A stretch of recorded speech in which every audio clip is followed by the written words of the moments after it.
போறியா செத்துருவ. கரூர்ல நடந்ததல்ல செத்துருவ.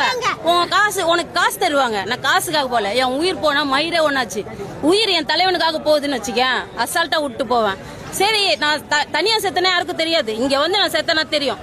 என் தலைவனுக்காக உயிரை கொடுக்க கூட தயாரு. நான் செத்துட்டு போறேன். என்ன எல்லாம் போன் பண்ணாங்க, வேலையை லீவ் போடுற. வேலை போடா வேலை. இந்த வேலை இல்லைன்னா இன்னொரு வேலை. வேலையா எனக்கு முக்கியம். எனக்கு தேவை என் தலைவன். நான் கனவுல கூட நினைச்சு பாக்கல இவ்வளவு கிட்டத்துல தலைவனை பாப்பேன், அவர் குரலை கேட்பேன்னு. கண்டிப்பா அவர் தான் சிஎம். அவரை தவிர வேற யாரும் வர முடியாது. மக்கள் கூட நிக்கிறவங்க தான் தலைவர். கரூர்ல நடந்தப்ப அவர் போயிட்டாரு. போகல சார், போகல. புலி பதுங்குதுன்னா பாயறதுக்கு தான். மக்கள் 40 பேர் 1000 பேர் 1000 சொல்லலாம். நின்று இருக்கலாம்ல, தப்பு தானே? இப்ப நான் கீழே விழறேன்னா அது ஏன் தப்பு? அவர் தப்பு கிடையாது. நான் தான் பார்த்து நடக்கணும். நான் பார்த்து நடக்கல, நான் கீழே விழுந்துட்டேன். என் மேல தப்ப வச்சுட்டு எதுக்கு அவரை குறை சொல்லணும்? தலைவன் எல்லாம் இதுக்கு காரணம். பார்க்க வந்தீங்க, என்ன நான் பாதுகாத்துக்கணும், தலைவனையும் பாதுகாக்கணும். அப்படி இருந்தா வரணும். நீங்க வந்து கேர்லெஸ்ஸா வந்துட்டு தலைவன் மேல குறை சொல்லவே கூடாது. தப்பு.